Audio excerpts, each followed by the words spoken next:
అమ్మ నిన్నెంత కష్టపడి కనిందో తెలుసుకోవాలి కదా. ఎందుకమ్మా కన్నావు? అన్నా, లైఫ్ కి డెత్ కి మధ్యలో ఉన్న ఈ జర్నీ తనతోనే అన్నా. దమ్ముసుకొని నడగలా? అన్నా, పాస్పోర్ట్ లేకపోయినా ఫారిన్ వెళ్ళగలవా అన్నా? అల్లుడా, అడిగితేనే ఎందుకో తెలుసుగా. నాకడానికేగా. ఉల్లిపాయ ఇంత చోటిస్తే పడుకోవడానికి పక్కడికి కొరుకోవడానికి కోడికోని అడిగాడంట. ఏం క్లోజ్ ఫ్రెండ్ రా, టైంకి రావాలి కదా. పాలు పొంగించిన తర్వాత వచ్చావు. పాలు తాగడానికి వచ్చాను సార్. సూది సందేహకపోతే దారం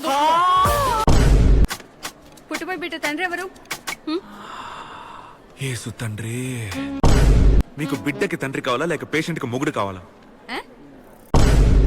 ఏమండి, పేషెంట్ బాగా పానిక్ అవుతున్నారు. మీరు లోపలికి వస్తే కొంచెం ధైర్యంగా ఉంటారు. రండి. లేదు పర్లేదు, పానిక్ అవనివ్వండి. మీద పడుకున్నప్పుడు మాత్రం సుఖంగా అనిపించింది కదా. సూపర్ గా ఉంది. వస్తావా? గొడవలకి వెళ్తున్నావే, ఓ 10 మంది వస్తే కొట్టగలుగుతావా? 100 మంది వచ్చినా కొట్టించుకోగలను.